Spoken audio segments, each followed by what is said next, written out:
ప్రభు మనం ప్రేమించి మరి ఈ 2 దినాలు మనకి ఎంతో ఆశీర్వాదకరంగా ఇచ్చాడని నమ్ముచున్నాను. మరి చాలా శ్రద్ధ కలిగి దేవుని వాక్యం వినటానికి ఈ అననుకూల పరిస్థితిలో కుటుంబాలతో వచ్చారు చాలా మంది.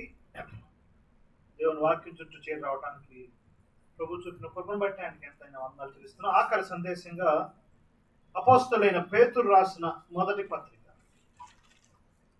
మొదటి అధ్యాయం మొదటి నుంచి నేను చదువుతున్నాను చూడండి. యేసుక్రీస్తు అపోస్తలుడైన పేతురు తండ్రి అయిన దేవుని భవిష్యత్ జ్ఞానమును బట్టి ఆత్మ వలన పరిశుద్ధత పొందిన వారై విధేయులగుటకును యేసుక్రీస్తు రక్తం వలన ప్రోక్షించబడ్డకును ఏర్పరచబడిన వారి కనుక పొంతు, గలతయ, కప్పదొకియ, ఆసియా, బితూనియా అను దేశములకు చెదరైన వారిలో యాత్రికులకు శుభమని చెప్పి రాయినది. నీకు కృపయు సమాధానమును. 6వ వచనం, ఇందువలన మీరు మిక్కిలి ఆనందించుచున్నారు కానీ అవసరమును బట్టి నానా విధమైన శోధనల చేత ప్రస్తుతం కొంచెం కాలం మీకు దుఃఖము కలుగుతుంది. మొదటి అధ్యాయము 17వ వచనం చూడండి. పక్షపాతం లేకుండా క్రియలను బట్టి ప్రతి వారికి తీర్పు తీర్చువాడు తండ్రి అని మీరు ఆయనను ప్రార్థించుతున్నారు కనుక మీరు పరదేశులై ఉన్నంత కాలం భయముతో గడుపు. పరదేశులైనంత కాలం భయముతో. అలానే మరి 2వ అధ్యాయం 11 వచ్చింది. ప్రియులారా, మీరు పరదేశులను యాత్రికులై ఉన్నారు. మీరు పరదేశులను యాత్రికులై ఉన్నారు. ఆఖరిగా మొదటి అధ్యాయంలో 7వ వచనం, నశించిపోవు సువర్ణము అగ్ని పరీక్ష వలన శుద్ధపరచబడుచున్నది కదా, దానికంటే అమూల్యమైన మీ విశ్వాసం ఈ శోధన చేత పరీక్షకు నిలిచినదై యేసుక్రీస్తు ప్రత్యక్షమైనప్పుడు మీకు మెప్పును మహిమయు ఘనతయు కలుగుటకు. ఆయన ప్రత్యక్షమైనప్పుడు మీకు మహిమ కలిగింది. ఈ రాత్రికాలం మన సందేశం ఏంటంటే, యేసు ప్రభు ప్రత్యక్షమైనప్పుడు సంఘాన్ని తీసుకెళ్ళడానికి ఆయన వచ్చినప్పుడు మనమందరం ఎత్తబడాలి. ఎత్తబడటమే కాకుండా మహిమ ఘనత పొందాలి. ఏం పొందాలండి? మహిమ, ఘనత, మెప్పు. ఏం పొందాలి? మెప్పు. ఎన్నెందుకు, నేను ఎత్తబడితే చాలంటే మీకు ఈ సందేశం అక్కర్లేదు. నేను యేసు ప్రభువుని నమ్ముకున్నాను, నాకు పరలోకం ఖాయం అయిపోయింది, ఇక అంతే చాలు. కానీ రేపు ఆయన ప్రత్యక్షమైనప్పుడు నాకు మహిమ, మెప్పు అక్కర్లేదంటే మీరు దయచేసి వెళ్ళిపోవచ్చు. కానీ మెప్పు, మహిమ, ఘనత కావాలంటే ఏం చేయాలో ఈ పత్రిక రాయబడింది. దీనికి ఒక పేరు పెట్టవచ్చు మనం, స్థిర క్రైస్తవుడు అని పెట్టవచ్చు. 5వ అధ్యాయము 9వ వచనం చదువుతున్నాను. లోకమందున్న మీ సహోదరుల యందు ఈ విధమైన శ్రమలే నెరవేర్చున్నవని ఎరిగి విశ్వాసమందు ఏం చేయండి? స్థిరులై ఉండండి. తన నిత్య మహిమకు క్రీస్తునందు మిమ్మల్ని పిలిచిన సర్వకృపణీయుడు దేవుడు కొంచెం కాలం మీరు శ్రమ పడిన తర్వాత తానే మిమ్మల్ని పూర్ణులుగా చేసి ఏం చేస్తాడు? స్థిరపరిచి బలపరచు. స్థిర క్రైస్తవుడు శ్రమల్లో, పరీక్షల్లో, బాధల్లో, హింసల్లో నిలబడటం స్థిర క్రైస్తవం యొక్క లక్షణం. మనందరూ తెలుసు, పేతురు గారితో యేసు ప్రభు వారు ఆఖరి రాత్రి ఆయనతో ఒక గొప్ప వాగ్దానం చేశాడు. ప్రాణం పెడతానన్నాడు, నీకోసం జైలుకి వస్తానన్నాడు. కానీ పేతురు గారు ఏం చేశాడు మనకు తెలుసు కదా. ఏం చేశాడు చెప్పండి? మాట వరుస అన్నాడు. ఏమని? నువ్వు మరణం అవటానికి ఇల్లేదు, నీ కొరకు నేనేం పెడతాను? ప్రాణం పెడతానంటే ప్రభు సమస్త విన్నాడు. కాబట్టి ఆయన ఏమంటున్నాడు చూద్దాం. లూకా సువార్త 22వ అధ్యాయము 22వ వచనం చదువుతున్నాను. 32వ వచనం, నీ నమ్మిక తప్పిపోకున్నప్పుడు నేను నీ కొరకు వేడుకొంటిని, నీ మనసు తిరిగిన తర్వాత నీ సహోదరులను ఏం చేయము? స్థిరపరచుము. అది పేతురు గారి మినిస్ట్రీ ఏంటండి? స్థిరపరచుము. ఒకవేళ ఈ యొక్క పేటర్ గారు వెళ్ళి ఆ పేటర్ గారిని కలుసుకున్నాడు అనుకోండి, ఆయన ఇంకా బతికున్నాడు అనుకోండి. పేటర్ గారు, అయా పేతురు గారు వందనాలంటే అంటాడు. ఎవరు? ఈ పేటర్ గారు. ఏంటి బ్రదర్ వందనాలు చెప్పండి అంటే, ఏం లేదు బ్రదర్, మరి ఈ కరోనా వచ్చింది, పరిస్థితులు మారిపోయినాయి, చాలా పరిస్థితులు, విశ్వాసులు ఎన్నో ఇబ్బందులు ఉన్నారు, చాలా శ్రమలు, పరీక్షల్లో ఉన్నారు. మరి ఎట్లా ప్రోత్సాహకరమైన ఏమన్నా కొన్ని విషయాలు చెప్పండి అంటే ఆయన ఇదే పత్రిక రాస్తాడు. ఏ పత్రిక రాస్తాడు?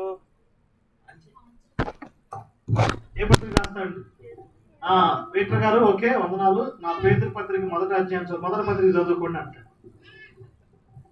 2000 సంవత్సరాల క్రితం రాయబడిన ఇప్పటికి కూడా మనకి ఈ పత్రిక ద్వారా స్థిరపరచబడతాం, స్థిర క్రైస్తవులుగా ఉంటాం. ఈ యొక్క సాయంకాల సమయం ముందు మనం స్థిరపరచబడాలి అనేది ప్రాముఖ్యమైన అంశం. పేతురు గారి పత్రిక రాస్తున్నప్పుడు ఆయన బబులోను దేశంలో ఉన్నాడు.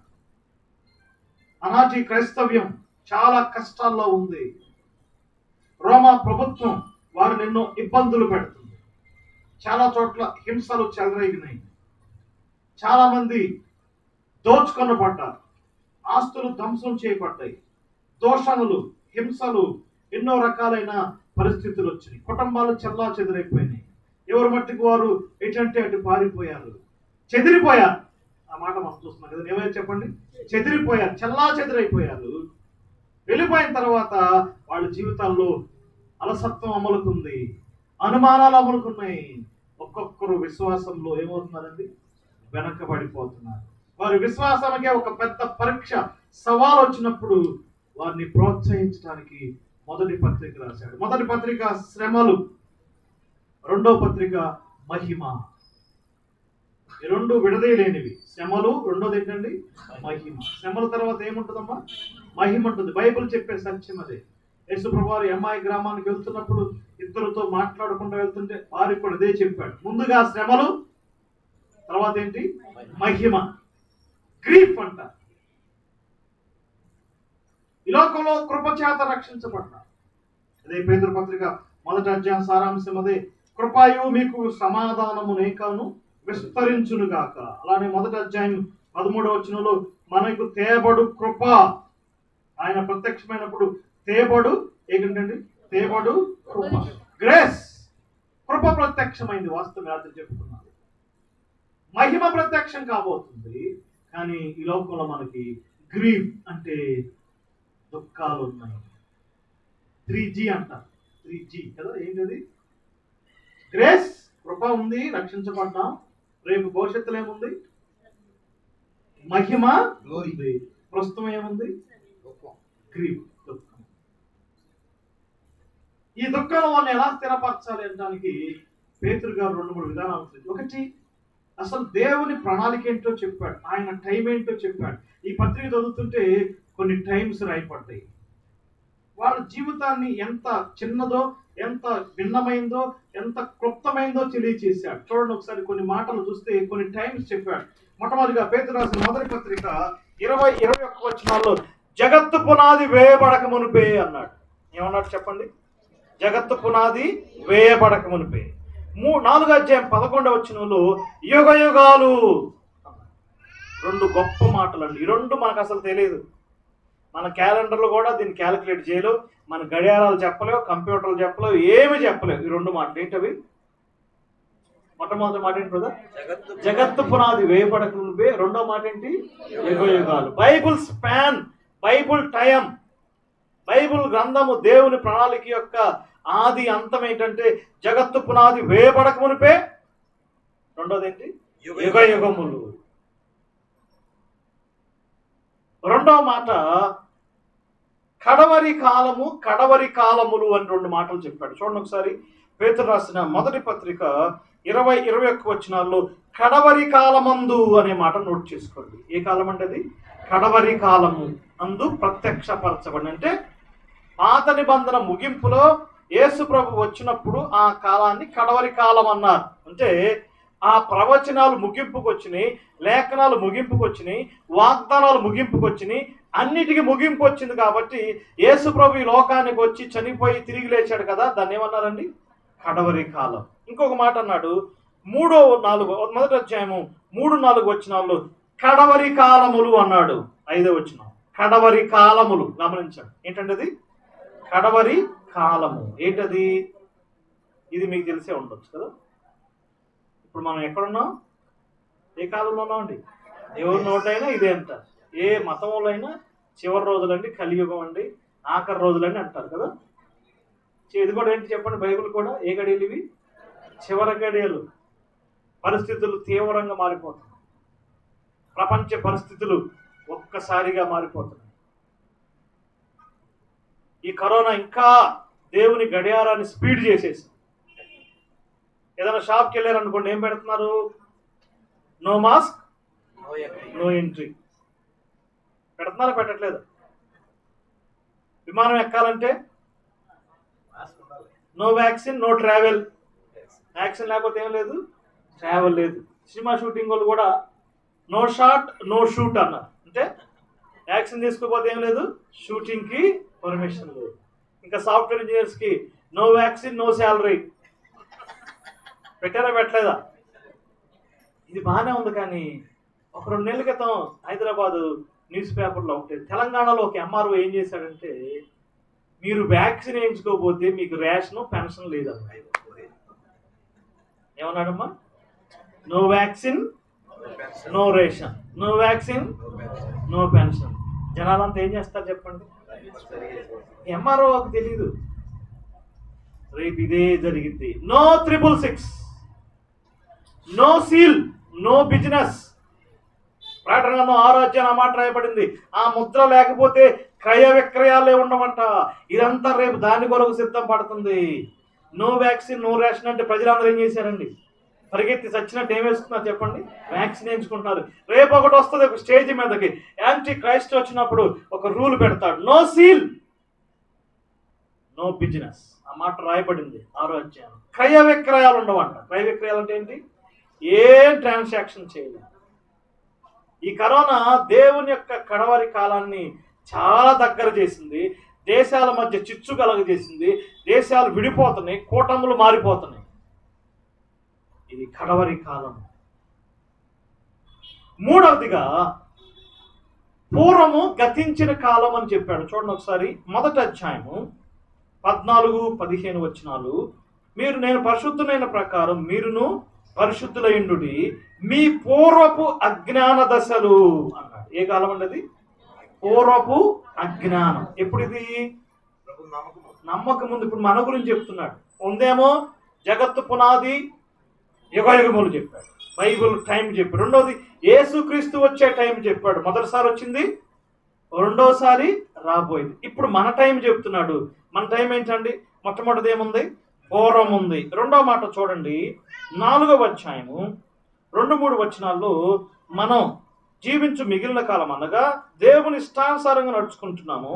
పోకిరి చేష్టలు, దురాశలు, మద్యపానము, అల్లరితో కూడిన ఆటపాటలు, త్రాగుబోతులు, విందులు, చేయదగిన విగ్రహ పూజలు గతించిన కాలము. ఏ కాలం ఇది? యేసు ప్రభు నమ్ముకోక ముందు మనకున్న కాలాన్ని ఏం చెప్పాడండి? గతించిన కాలం. ఏం చేసామంట? ఏదో ఒకటి మనకు తగిలింది. త్రాగుబోతులు, విందులు, విగ్రహ పూజలు, ఇంకేమున్నాయి అక్కడ? పోకిరి చేష్టలు, దురాశలు, అల్లరితో కూడిన. సినిమాలను చూసారు? చూడలేదు. కనీసం సీరియల్స్ అన్న చూసారు? చూడలేదా? వాటిలో ఏమైనా మంచి ఉందా చెప్పండి? అసలు ఇప్పుడు జరుగుతున్న ఈ విడాకులు, ఈ స్టోరీలు చూస్తుంటే అసలు సినిమాలు అంటే అసహ్యం వేస్తుంది. వీళ్ళు సమాజానికి ఏం చెబుతారు బ్రదర్? వాళ్ళే విడిపోతుంటే అసలు ఇప్పుడు విడిపోవటం అనేది ఒక ఫ్యాషన్ అయిపోయింది. మేమిద్దరం చర్చించుకున్నాం, చాలా చర్చించుకున్న తర్వాత ఈ డెసిషన్ తీసుకున్నామని హ్యాపీగా చెప్తున్నారు. ఒకప్పుడు విడిపోయారంటే ఎంతో ఇదిగా ఉండేది, కానీ అది ఇప్పుడు అదొక న్యూస్ అయిపోతుంది. ఏం న్యూస్ అండి? విడిపోవటం. బిల్ గేట్స్ ప్రపంచాన్ని దిగ్భ్రాంతి గురి చేశాడు. కోటేశ్వరుడే, కానీ మేమిద్దరం ఆలోచించుకున్నాం, చాలా సంతోషంగా ఏమవుతున్నామంట? విడిపోతున్నాం.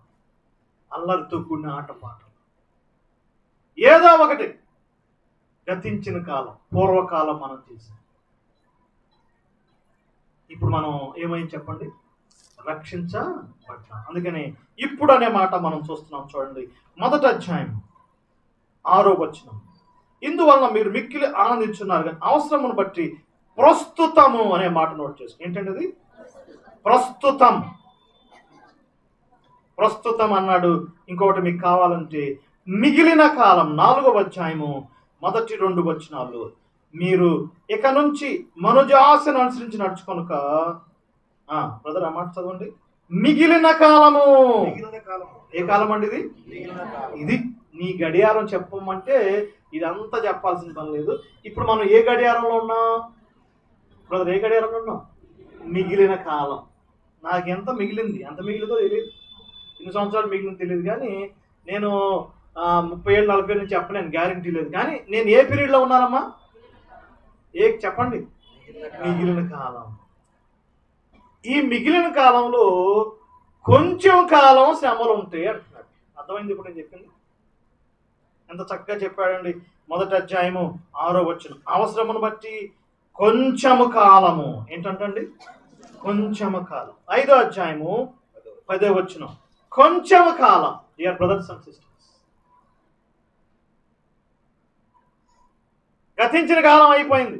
ఎన్ని సంవత్సరాలు నువ్వు ప్రభు నమ్మకం? 20 ఏళ్ళు, 30 ఏళ్ళు, 40 ఏళ్ళు, 60 ఏళ్ళు, నాకు తెలియదు.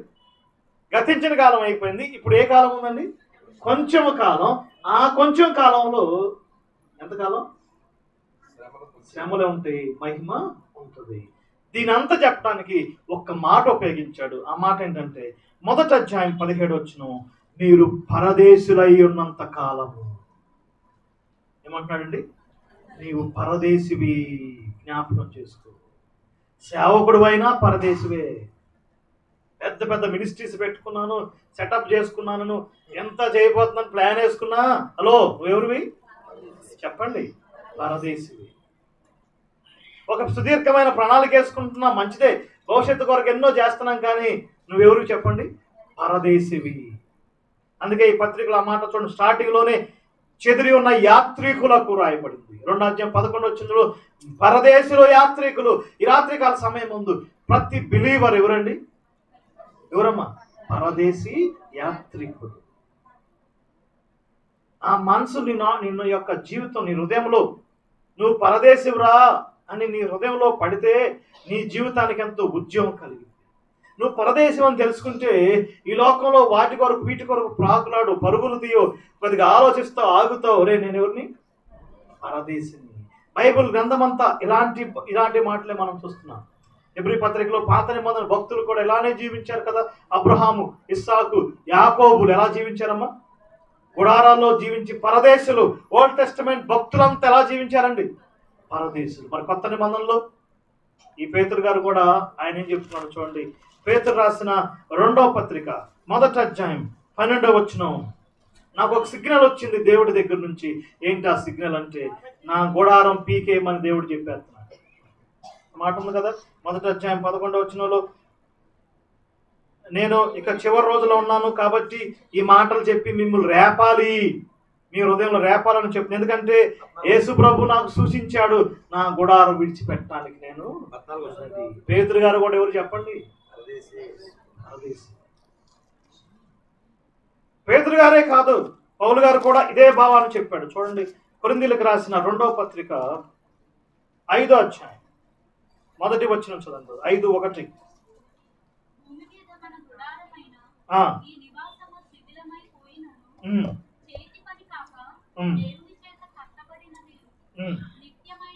భూమి మీద ఉన్న మన గుడారం ఆయన కూడా అంటున్నాడు, ఆయన కూడా ఏకీభవిస్తున్నాడు. ఏంటి బ్రదర్? మనం చెప్పండి ఎక్కడున్నామమ్మా? గుడారం. మనం ఎవరిమి బ్రదర్స్? ఎవరు చెప్పండి? పరదేశులము, యాత్రికులు. కొంచెం డిఫరెన్స్ ఉంది, కానీ ఒకటి మాత్రం వాస్తవం, పరదేశులైన కాలంలో. ఈ పరదేశులైన కాలంలో చాలా పరిస్థితులు ఉన్నాయి. చూడండి, మీరు చదివితే ఈ పేతురు పత్రికలోనే కనీసం 9-10 రకాల డిఫరెంట్ పదాలు ఉపయోగించాడు. ఈ పరదేశులైన ఈ కాలంలో అంట మనకు పరీక్షలు ఉంటాయంట. 6వ వచనం, మొదటి అధ్యాయం 6వ వచనం ఏముంటాయి అంటండి? పరీక్షలు ఉంటాయి. నీకు ఒక పరీక్ష ఉంటుంది, నాకు ఒక పరీక్ష ఉంటుంది. కొంతమందికి వాళ్ళు ఈ లోకం విడిచేంత వరకు పరీక్ష ఉంటుంది, కొంతమందికి షార్ట్ పీరియడ్ పరీక్ష ఉంటుంది. అది మనకు తెలియదు. పరీక్ష పెట్టేవాడు ఆయన ఎవరండి? అవసరమును బట్టి ఏం చేస్తాడంట? పరీక్ష పెడతాడు. నా జీవితంలో ఏదైనా ఒకటి తగ్గించడానికి, అంచడానికి, కుదించడానికి నా జీవితంలో దేవుడు పరీక్షలు పంపిస్తాడు. పరీక్షలు ఉంటాయి, పరిశోధనలు ఉంటాయి. ల్యాబ్లో పెట్టి ఈ డాక్టర్స్ వీళ్ళు ఏ విధంగా టెస్ట్ చేస్తారో దేవుడు విశ్వాసిని కూడా అవసరాన్ని బట్టి ఏం చేస్తాడమ్మా? పరీక్షలు ఉంటాయా ఉండవా? పరీక్షలు ఉంటాయి. ఏ కాలంలో? ఈ కాలం. పరదేశంలో అయినంత కాలం ఏముంటాయండి? పరీక్షలు, పరిశోధనలు ఉంటాయి. అంతేకాకుండా 2వ అధ్యాయం 11 వచనం, యాత్రికులు కాబట్టి పోరాటాలు ఉన్నాయి. లోకంతో పోరాటం, శరీరంతో పోరాటం, దురాత్మ సమూహంతో పోరాటం, అనారోగ్యం మీద పోరాటం, పేదరికం మీద పోరాటం. విశ్వాసులకు ఏముంటాయి చెప్పండి? ఏముంటాయండి? పోరాటాలు ఉంటాయి. టీవీలో అద్భుతాలు, ఈ ప్రాస్పరిటీ చెప్పే వాళ్ళకి పేతురు పత్రిక అసలు ఇష్టం ఉండదండి. ఎందుకంటే వాళ్ళు మాట్లాడితే ఏం చెప్తారండి? ఇప్పుడే నువ్వేం కాబోతున్నావు, ఇప్పుడే నువ్వు ఆశ్రయించబడబోతున్నావు, ఈ వారమే నీకు పెళ్లి కాబోతుంది, ఈ సంవత్సరం నీకు కుమారుడు పుట్టబోతున్నాడు అని చెప్తారు. చూశారు ఈ కళ్ళబొల్లి మాటలు. వాళ్ళకి అసలు ఈ పేతురు గారి పత్రిక అసలు రుచించదు. ఎందుకంటే వీళ్ళు చెప్పేది ఏమో, ఈయన చెప్పేది డిఫరెంట్గా ఉంది. ఆయన ఏం చెప్తున్నాడు? ఏముంటాయి అంటమ్మా? పరీక్షలు ఉంటాయి. ఏముంటాయి? పరిశోధనలు ఉంటాయి. ఇంకేముంటాయి? పోరాటాలు ఉంటాయి. అంతేకాదు దూషణలు ఉంటాయి. 12వ వచనం, అన్ని జనులు మిమ్మల్ని దూషిస్తున్నారు. ఏముంటాయండి? దూషణలు ఉంటాయి. అంతేకాదు చూడండి 4వ అధ్యాయం 4వ వచనం, మీరు వారితో పరిగెత్తకపోయినట్లా వారు ఆశ్చర్యపడుతూ మిమ్మల్ని ఏం చేస్తున్నారు? దూషిస్తున్నారు. ఇదివరకు వచ్చా వాటికి వీటికి, ఇప్పుడు రాబోతుంటే ఏం చేస్తున్నారండి? దూషిస్తున్నారు. ఇదివరకు తాగడానికి వెళ్ళావు, ఇప్పుడు తాగడానికి వెళ్ళలేదు, వాడు నేను తిడుతున్నాడు. ఇదివరకు కలిసి పేకాట ఆడారు, ఇప్పుడు ఆడటానికి వెళ్ళలేదు, వాడు నేను ఏం చేస్తున్నాడు? వాళ్ళతో పాటు ఒకప్పుడు పరిగెత్తావు, ఇప్పుడు వారితో పరిగెత్తకపోతే వాడు ఏం చేస్తున్నాడండి? దోషంలో. ఒకప్పుడు కలిసి గుడికి వెళ్ళావు, పూజలు చేసి, ఇప్పుడు చేయట్లేదు, కాబట్టి ఏం చేస్తారు? ఏమన్నా చెప్పండి? దోషము. తర్వాత 4వ అధ్యాయము 16-17 వచనాల్లో, బాధ అనుభవించిన ఎడల ఏమున్నాయండి? బాధలున్నాయి. బాధలున్నాయి. 4వ అధ్యాయం 1వ వచనం, క్రీస్తు యేసు శ్రమ పడ్డాడు కాబట్టి అట్టి మనసులు శ్రమలున్నాయి. 4వ అధ్యాయం 12వ వచనంలో మహాశ్రమలు ఉన్నాయి. అందుకే విశ్వాసులకు రియల్గా ఏముండే చెప్పండి? శ్రమలు. నాకు ఉన్నాయి శ్రమలు. నేను మీ మధ్య నిలబడి ఇలా చెప్తున్నాను, కానీ నా స్టైల్లో నాకు శ్రమలు ఉన్నాయి. నా లైఫ్లో నాకు జ్వరం వచ్చి 20 years అండి. నేను జ్వరం వచ్చి సిక్క ఎప్పుడు మంచాన్ని పడలేదు. మా ఊర్లో దాదాపుగా ఒక 5 years క్రితం ఊరు మొత్తం వైరల్ ఫీవర్స్ వచ్చినాయి. అందరికీ కీళ్ళ నొప్పులు వచ్చినాయి, నాకు రాలేదు. కానీ నాకు మరొక సమస్య ఉంది. ప్రతి ఒక్కరికి ఏదో ఒక సమస్య ఉంది. కుటుంబపరమైన సమస్యలు, మానసిక సమస్యలు, సేవలో సమస్యలు, ఏదో ఒకటి ఏమున్నాయండి? బాధలు ఉన్నాయి, శ్రమలు ఉన్నాయి. అంతేకాదు చూడండి ఒకసారి 4వ అధ్యాయం 14 వచనం, బెదిరింపులు ఉన్నాయి. ఏమున్నాయి? బెదిరింపులు. హైదరాబాద్లో మేము ప్రేయర్ పెడుతుంటే పక్కనే వాడు బెదిరిస్తూ ఉంటాడు, మైక్ పెడతా ఉంటాడు. బెదిరింపులు ఉన్నాయి, దోషణలు ఉన్నాయి, నిందలు ఉన్నాయి, హింసలు ఉన్నాయి. ఎన్ని చదవండి చిన్న పత్రికలు. ఈ పరదేశంలో అయినంత కాలం ఏముండే కదా? ఇవన్నీ ఉంటాయి. సార్ నీకు వందనాలు లేదు, ఇవన్నీ ముందు చెప్పుంటే నమ్ముకునేవాడిని కాదని. పీటర్ గారు మీరు ముందే చెప్పాలండి, ఇవన్నీ చెప్పుంటే మేము ఎప్పుడో మానుకునేవాళ్ళం కదా అని. మీ విశ్వాసంలో వెనక్కబడతారేమో, జాగ్రత్త. రేపు ఆయన ప్రత్యక్షమైనప్పుడు నిలబడితే ఏంటంటండి? నిలబడితే ఆ మాట కదా, పరీక్షకు ఏమైతే నిలబడితే ఏముంది? మహిమ, మెప్పు, ఘనత. ఏంటో నాకు తెలియదు. ఎట్లా మహిమపరుస్తాడో నాకు తెలియదు, ఎట్లా కనపరుస్తాడో నాకు తెలియదు. రేపు అక్కడే తెలుస్తుంది, నేను చెప్పలేనండి. కానీ ఏముంటుందండి? నిలబడితే ఏముంది? పరదేశులు అయినంత కాలం అవసరాన్ని బట్టి ఆయన మనల్ని షేక్ చేస్తాడు. అట్లయితే ఈ పరదేశంలో అయినంత కాలం ఏం చేయాలి, మన బాధ్యతలేంటి అని కూడా కొన్ని హెచ్చరికలు చేశాడు. ఒక గడియారం చూపించాడు కదా, జగత్తు పునాది అన్నాడు, పెద్ద గడియారం చూపించాడు. దాని నుంచి ఇంకొద్ది చిన్న గడియారం చూపించాడు, ఇంకా కొద్దిగా చేశాడు. గతించిన కాలం అన్నాడు, ప్రస్తుత కాలం అన్నాడు. అందులో కూడా ఎంతకాలం ఉంటుంది? కొంచెం కాలం. ఏమున్నాయి? శ్రమలు ఉన్నాయి. ఎట్లా ఉంటాయో తెలియదు, అంత బాగానే ఉంటాం. సడన్గా ఏదో ఒక చేంజ్ వచ్చేస్తుంది. ఒకదాని తర్వాత ఒకటి. ఇంకా ఈ కరోనా వీటిని ఇంకా యాడ్ చేసింది. ఇంకా వాటికి ఏం చేసింది చెప్పండి? ఇంకా పరిస్థితులు భిన్నంగా చేసింది. సేవకులు అనేకమైన ఆందోళనలో ఉన్నారు. పరిచర్య ఎలా జరుగుతాయి? ఒకవేళ థర్డ్ వేవ్ వస్తే ఇంకా ఎట్లా ఉంటుంది పరిచర్య?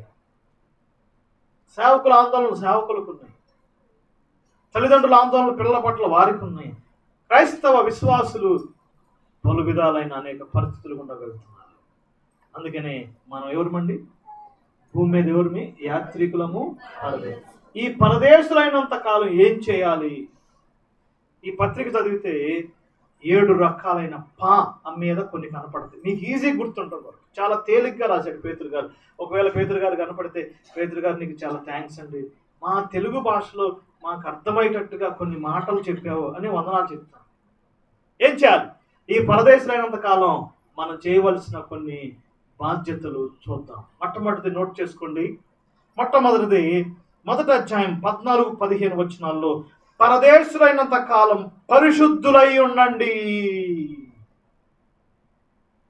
మొట్టమొదటిది, ప్రాముఖ్యమైంది, అవసరమైంది, ముఖ్యమైంది, కీలకమైంది. పరదేశులైనంత కాలం చెప్పండమ్మా ఏం చేయాలి? పరిశుద్ధులై ఉండండి.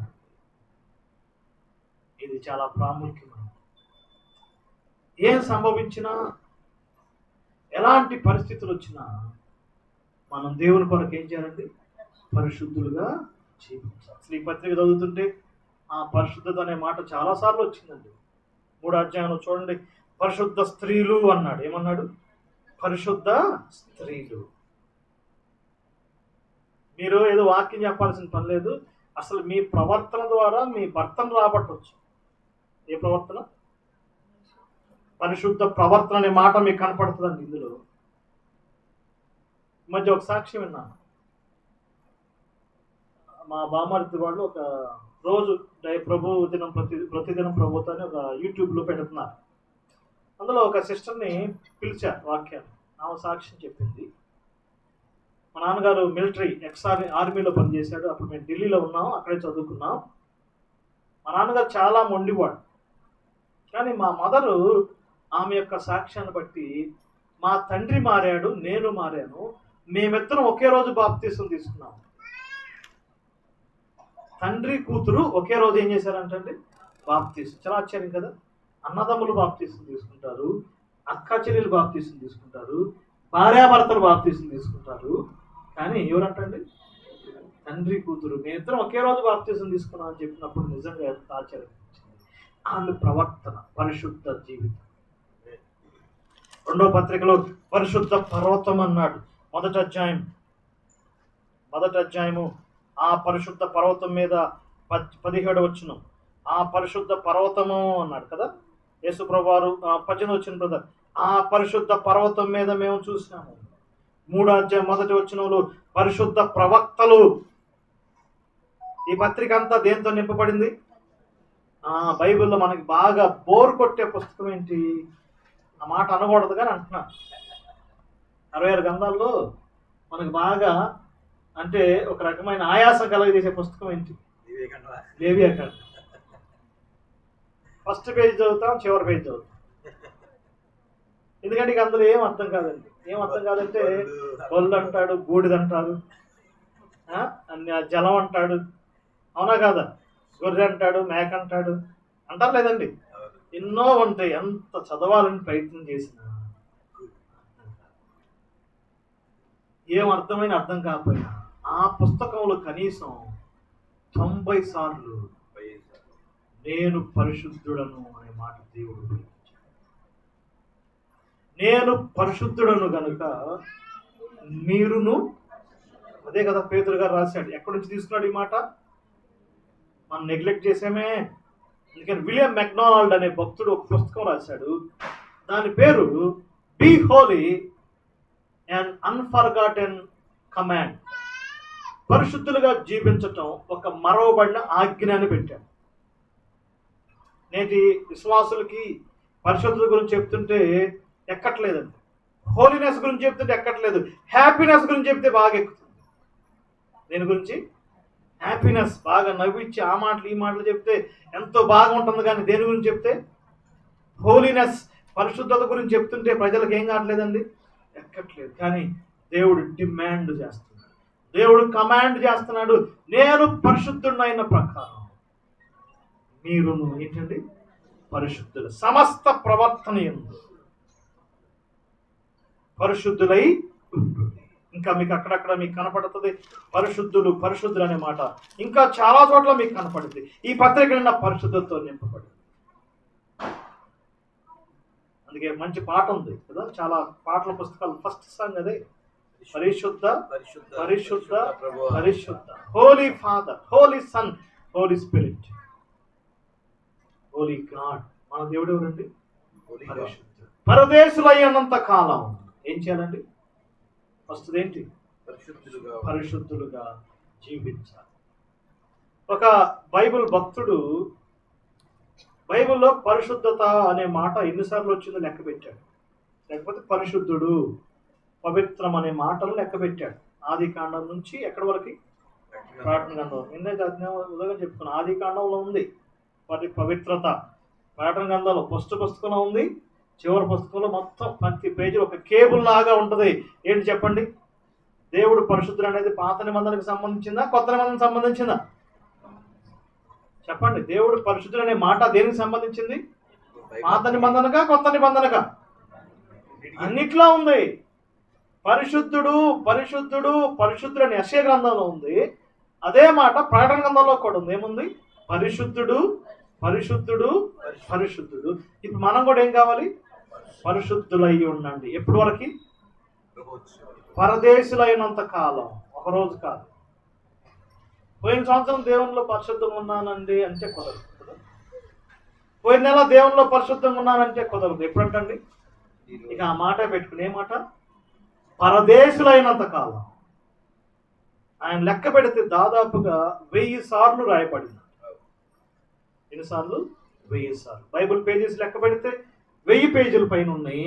అంటే ప్రతి పేజీలో ఒక్కసారైనా దేవుడు ఏం చెప్తున్నాడండి? పరదేశులై పరిశుద్ధులై. బ్రదర్స్ అండ్ సిస్టర్స్, మెప్పు పొందాలంటే, మహిమ పొందాలంటే, ఘనత పొందాలంటే ఏం చేయాలండి? పరదేశులై ఉండటానికి, దానికి మించిన పరిశుద్ధులై ఉండటానికి దానికి మించిన మరొక ఆధిక్యత లేనే లేదు. ఈ మాటలు మనల్ని రగల్చాలి. పరిశుద్ధులుగా జీవించడానికి ఆయన మనల్ని పిలిచాడు. చాలా చోట్ల ఆ మాట మనం చూస్తున్నాం. రోమపత్రిక 1వ అధ్యాయంలో 1 నుంచి మనం చదివితే, దేవుని ప్రియులను రోమా ప్రియులందరికీ పరిశుద్ధులగుటకు పిలువబడ్డాం, పరిశుద్ధులుగా జీవించడానికి పిలువబడ్డాం. We are called to holiness. It is a great command. రెండవ మనం చూద్దాం. పేతురు రాసిన మొదటి పత్రిక 1వ అధ్యాయము 17వ వచనం. పక్షపాతం లేకుండా క్రియలను బట్టి ప్రతి వానికి తీర్పు తీర్చువాడు తండ్రి అని మీరు ఆయనను ప్రార్థన చేయించున్నారు. అట్లయితే పరదేశులైనంత కాలం ఏం చేయాలండి? ప్రార్థించాలి. ఇది కూడా అంతే. పోయిన సంవత్సరం బాగా ప్రార్థన చేశానండి అంటే ఈ సంవత్సరం ఏం చేయట్లేదండి? ప్రార్థన చేయట్లేదనే కదా. ఎప్పుడు వరకు ప్రార్థన చేయాలి చెప్పండి? ఎప్పుడు వరకు అండి? ఇక ఆ మాట మర్చిపోతే. ఏ మాట? పరదేశులైనంత కాలం ఏం చేయాలండి? ప్రార్థించాలి. ఇంకా ఈ పత్రికలు అక్కడక్కడ మనకు కనపడుతుంది. చూడండి, 3వ అధ్యాయం 12వ వచనం. ప్రభు కన్నులు నీతిమంతుల మీదను, ఆయన చెవులు వారి ప్రార్థన వైపును. అలానే 4వ అధ్యాయం 17వ వచనంలో, అన్ని గంటల సమయమైంది కాబట్టి మెలుగుగా ఉండి ప్రార్థన చేయండి. పరదేశులైనంత కాలం ప్రార్థన చేయండి. బైబిల్ గ్రంథంలో అత్యంత తేలికైనది ఏంటంటే ఏం చేయటం అండి? ప్రార్థన చేయటం కదా. తేలిక. నిలబడి చేసుకోవచ్చు, కూర్చొని చేసుకోవచ్చు, కొన్నిసార్లు మంచం పరకల మీదే చేసుకోవచ్చు. దానికైనా ఖర్చు అవుతా? దానికైనా వస్తువులు కొనాలా? చెప్పండి. ప్రార్థన నేను వస్తువులు కొనుక్కోవాలా? ఏ పైసా ఖర్చు లేదు. అత్యంత తేలికగా అత్యంత కష్టమైందే ప్రార్థన. తేలికైందే కానీ, చెప్పండి అమ్మా, తేలికైందే కానీ హార్డెస్ట్ థింగ్. వాక్యం చెప్పడం తేలికే, సువార్త చెప్పడం తేలికే, బైబిల్ స్టడీ చెప్పడం తేలికే, కానుకీయటం తేలికే. ఏది కష్టం? ప్రార్థన చేయటం డిఫికల్టెస్ట్ థింగ్. కానీ పేతురు గారు ఎంత చక్కగా అంటున్నాడు, ఆయన చెవులు నీతిమంతులు ప్రార్థన వైపు ఉంటుంది. అందుకే ఇప్పుడు ఈ మాట అంటారు, మన ప్రార్థనలు వినటానికి ఆయనకు సమయం ఉంది, ప్రార్థించడానికి మనకు సమయం లేదు. అది దాని భావం. ఆయన చెవులు ఒగ్గినేటి అర్థం ఏంటి? హీఈస్ రెడీ మన ప్రార్థన. కానీ ఒక అద్భుతమైన సంగతి పేతురు గారు అంటున్నాడు, మీరు తండ్రికి ప్రార్థన చేస్తున్నారు అన్నాడు. దేవుడికి అనలేదండి. ఏమన్నాడు చెప్పండి? తండ్రికి. పాత నిబంధనలో దేవుడికి ప్రార్థన చేశారు. అబ్రహాము దేవ, ఇస్సాకు దేవ, యాకోబు దేవ, భయంకరమైన దేవ, దేవుడికి ప్రార్థన. ఇప్పుడు దేవుడు కదా, ఎవరికండి? తండ్రికి. ఎంత గొప్ప నియర్నెస్, సమీప్యత. అబ్బా తండ్రి అని ఒక కుమారుడు కుమార్తె తండ్రికి ఏ విధంగా కష్టాలు చెప్పుకుంటుందో అలాంటి భాగ్యం, ఛాన్స్ మనకిచ్చాడు. మన శ్రమలు, మన కష్టాలు, మన శోధనలు ఎనీ టైం ఆయనకు ఏకరవ పెట్టవచ్చు, ఆయన సన్నిధిలో కుమ్మరించవచ్చు. అన్నిటంత సమీపమైంది కాబట్టి ఏం చేయండి? ప్రార్థన చేయాలి.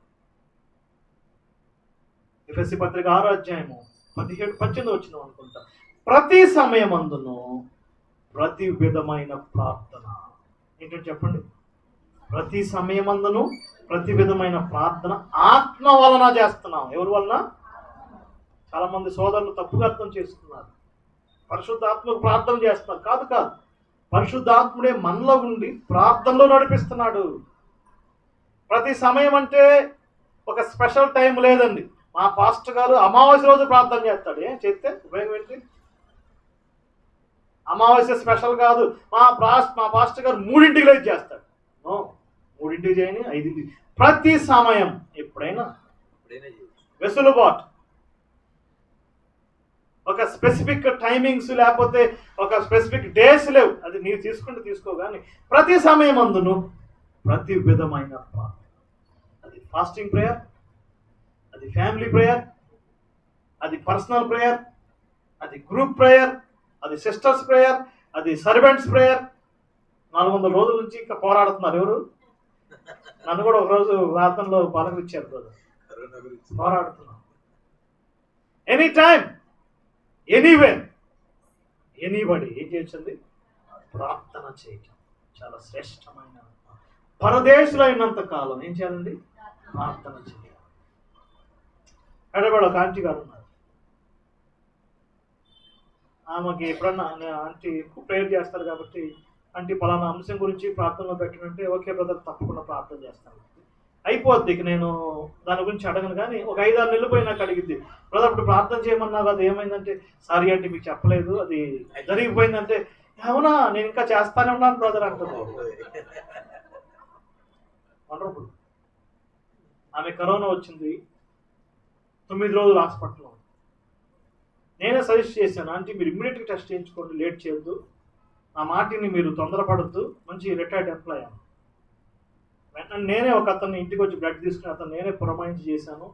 సకాలంలో స్పందించారు. 9 days హాస్పిటల్లో ఉంది. ఇంటికి వచ్చినాక 5 daysకి మళ్ళీ ఆమెకు మళ్ళీ అటాక్ అయింది. నేను వచ్చినాక అడిగాను, ఆంటీ అసలు మీరు ఒంటరిగా ఎక్కడ ఉండరు కదా, అన్ని రోజులు హాస్పిటల్లో ఏం చేశారు అని. నేను ప్రార్థన చేస్తున్నాను బ్రదర్, నా బీపీ ఎంత ఉందో నేను ఇప్పుడు టెన్షన్ పడలేదు. ఆ నర్సులు వస్తున్నారు, బీపీ చెక్ చేసుకుంటున్నారు, షుగర్ చెక్ చేసుకుంటున్నారు. అసలు వాళ్ళనేం అడగలేదు. నాకు ఎంత ఉంది, నాకేం జరుగుతుంది, నాకేం కాబోతుంది, వాళ్ళు వస్తున్నారు తీసుకెళ్తున్నారు, నేను ప్రార్థన చేసుకుంటానే ఉన్నాను కదా. Wonderful message. పరదేశులు అయినంత కాలం ఏం చేయండి బ్రదర్స్? ఏం చేయండి? తండ్రికి ప్రార్థన చేస్తారు. దేశాల కొరకు ప్రార్థన చేయాలి, అధికారుల కొరకు ప్రార్థన చేయాలి, రాజుల కొరకు ప్రార్థన చేయాలి, మన దేశ నాయకులు మన ప్రార్థన మీటింగ్ వచ్చి కూర్చుంటే వాళ్ళు ఆశ్చర్యపోతారు, షాక్ అవుతారు. ఏంటి మా గురించి ఎంత ప్రార్థన చేస్తున్నారు, ఏంటి మా గురించి ఎంత, దేశం గురించి, కరువు కాటకాల నుంచి కాపాడాలి, యుద్ధాల నుంచి కాపాడాలి, టెర్రరిస్ట్ నుంచి కాపాడాలి, సుఖముగా నెమ్మదిగా బ్రతుకు నిమిత్తం ఇలా ప్రార్థన చేస్తున్నారని ఆశ్చర్యపోతారు. వాళ్ళు మన ప్రేయర్స్ గుడికి రాకపోవటం వల్లనే చాలా నష్టాలు కలుగుతుంది. వాళ్ళు కూడా వచ్చి కూర్చుంటే మన మీద ఏం పెంచుకుంటారు, ప్రేమ పెంచుకుంటారు. తండ్రికి ఏం చేస్తున్నారండి, పరదేశంలో అయినంత కాలం ఏం చేయాలి బ్రదర్, ప్రార్థించాలి. బ్రదర్స్ ప్రార్థించాలి, సిస్టర్స్ ప్రార్థించాలి. ప్రార్థించడం అంటే ప్రేయర్ టవర్స్ రాయటం కాదు. ఆ ప్రేయర్ టవర్స్ ఏం చేయరండి, ఆ లెటర్స్ అన్ని ఒకటి పెట్టి ప్రభా ఈ పత్రిక ఈ యొక్క లెటర్స్ లో సమస్యలు ఉన్న వారిని తీసేసేయని అంటారు. కానీ మనకేమో లెటర్ రాస్తారు, నీకోసం మేము ప్రార్థన చేస్తున్నాం అంటారు. మా టవర్కి ఒక కవర్ పంపించండి, మా పవర్ ఏంటో చూపిస్తా ఉంటున్నారు. ఆ పవర్ మనకు అక్కర్లేదు. మీరు ఏ సంఘానికి వెళ్తే ఆ సంఘంలో ఏం చేయటం అండి, ప్రార్థన చేయటం. ఈ కరోనా ప్రేయర్ టవర్స్ని కూడా లేపేసి, ఈ ప్రేయర్ టవర్స్ ప్రార్థనని కరోనా ఆపినాయా చెప్పండి, ఏం పని చేయాలి. వ్యక్తిగతంగా ఏం కావాలి చెప్పండి బ్రదర్స్, మీరు పరదేశులైన వారు ప్రార్థన చేయాలి. మనం చూద్దాం. చూడండి 23వ వచనం చదువుతున్నాను. మీరు విధేయుల చేత హృదయపూర్వకంగా ప్రేమించుకోండి, పరదేశులైనంత కాలం నిక్కుటముగా ఏం చేయండి, ప్రేమించుకోండి. సహోదర ప్రేమ కలిగి ప్రతి అధ్యాయంలో ఉంటుంది. 2వ అధ్యాయంలో కూడా చూడండి బ్రదర్, 2వ అధ్యాయము 17వ వచనం, సహోదరులను ఏం చేయండి, ప్రేమించుడి. 3వ అధ్యాయంలో వచనం, ఏక మనస్కులై సుఖ దుఃఖములందుకు పాలుపడి సహోదర చెప్పండి ప్రేమ కలిగి ఉండండి. 4వ అధ్యాయం చూడండి 7-8 వచనాల్లో, అన్నిటి అంత సమయమైంది కాబట్టి అన్నిటికంటే ముఖ్యంగా ఒకరినొకడు ప్రేమ గలవారై ఉండండి. 5వ అధ్యాయం 12వ వచనం 13వ వచనం, ప్రేమ గల ముద్దుతో ఒకరినొకడు ఏం చేయండి, వందనం చేయండి. పరదేశులైనంత కాలం చెప్పండి ఏంటి, ప్రేమ కలిగి. Wonderful. This is Christian love. నేను నిజమే చెప్తున్నాను, 100% రైట్. నన్ను చాలా చోట్ల మీటింగ్స్ పిలుస్తారు. కొన్నిసార్లు బ్రదర్ మీకు ఇంటికి వెళ్ళిన తర్వాత ఫోన్పే చేస్తామని అంటారు, చేయరు, అయినా పర్వాలేదు. ఈ మధ్య ఒక ఆయన పిలిచాడు, కవర్ పెట్టాడు, కవర్లో ఏం లేదు. అంటే పాపం ఆయన పొరపాటు అనమాట. నేను నాకున్న చదువుతో ఇంకో బ్రదర్ ఫోన్ చేసి చెప్పాను, బ్రదర్ నాకు జరిగిందేమో, మిగిలిలో జరిగిందేమో ఒకసారి చూసుకోండి, మనకైతే పర్వాలేదంటే ఇంకిద్దరికి అట్లానే జరిగిందంటే. ఎట్లా జరిగింది అంటే ఆయన పెట్టుకుని వచ్చాడు కానీ కవర్లో అయిపోయింది, తర్వాత ఇచ్చారు. దేవుని నామమున ప్రేమపూర్వకంగా ఇస్తారు. ఈ దేవుని సంఘం మీటింగ్స్ పిలిచినప్పుడు వీడిచ్చే అంత ఎక్కువ ఎవరు ఎప్పుడు ఇవ్వలేదు. ఆ యొక్క ఈ 10 years మినిస్ట్రీలో, ఈ సుదీర్ఘ పరిచర్యలో అంత ప్రేమపూర్వకమైన కానుకలు ఎక్కువగా ఎవరు ఇవ్వలేదు. నాకు తెలిసిన వాళ్ళు, నాకు బాగా ఉండేవాళ్ళు కూడా, అంటే వేరే విధంగా నేను చెప్పట్లేదు, కానీ దిస్ ఈజ్ క్రిస్టియన్ లవ్. నేను ఎప్పటికీ బ్రదర్ అంటాను, బ్రదర్ ఎందుకంటే ఇంత అవసరం లేదండి. లేదు బ్రదర్ పర్లేదు, కానీ పరదేశులైనంత కాలం ఏం చేయాలండి, ఒకరినొకరు ఏం చేయండి, ప్రేమించండి. సుఖ దుఃఖాల్లో, ఎంత మంచి మాట. ఏ దుఃఖాలు అండి, సుఖాలు. బర్త్డే పార్టీకి వెళ్ళి చక్కగా భోజనం చేసి వస్తారు మీటింగ్ పెడితే. ఒకవేళ వాళ్ళు హాస్పిటల్లో ఉంటే దర్శిస్తారా చెప్పండి. Christian love. ఒక 4 నెలల క్రితం ఒక సిస్టర్ ఫోన్ చేసింది. ఆమె ఎవరో నాకు తెలియదు, నా నెంబర్ తెలిసింది. యూట్యూబ్లో వాక్యమని చాలా బలహీనంగా మాట్లాడుతుంది.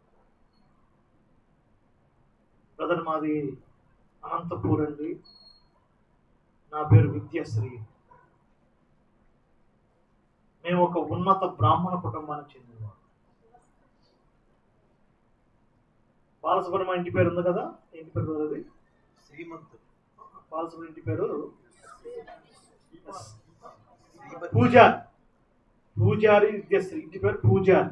ఆ ఇంటి పేరు వాళ్ళు బాగా ఇది.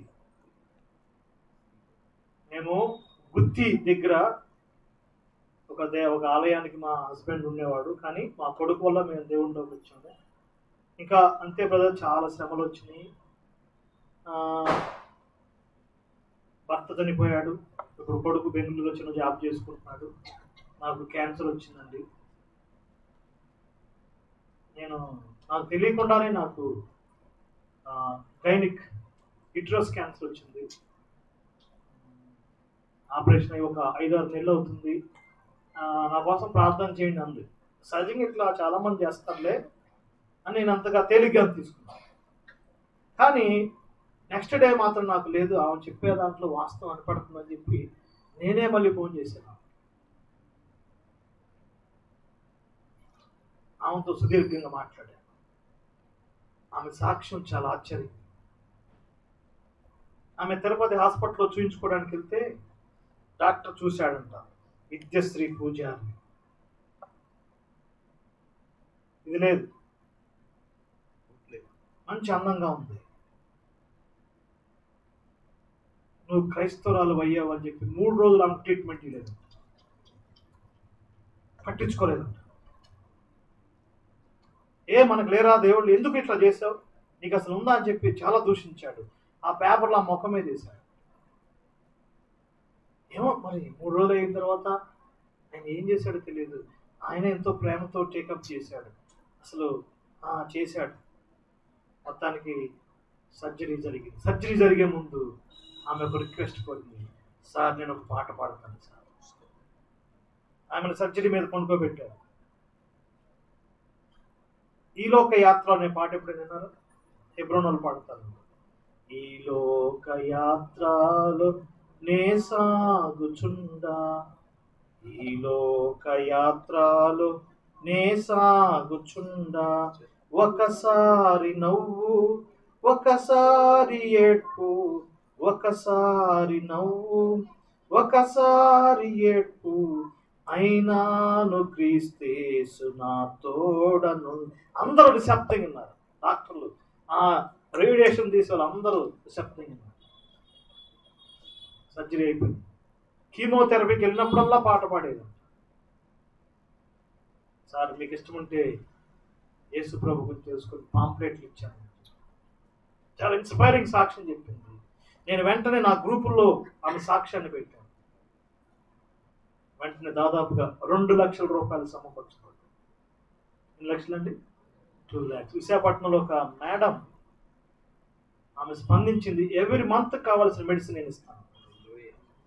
ఆమెను చూడలేదు, నేను చూడలేదు. నన్ను అడుగుతున్నాను, చూసావా బ్రదర్ అంటే నేను చూడలేదండి. సాక్ష్యం నేను ఎంక్వైరీ చేయాలా? అక్కర్లేదు, ఇదిగో ఈ సాక్ష్యమేనండి. ఆమె సంభాషణ నేను రికార్డ్ చేశాను, ఏనండి అని చెప్పి చెప్పాను. ఆ మాటల్లో ఒక వాస్తవం ఉంది.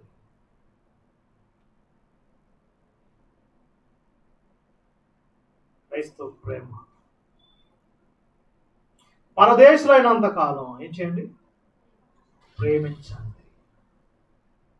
ఇది క్రైస్తవ ప్రేమ. దేవునికి స్తోత్రం. మరి ఈ యొక్క మందిరం ఆ విధంగా ప్రేమ కలిగిన సంఘం. 4వదిగా మనం చూద్దాం. 2వ అధ్యాయము.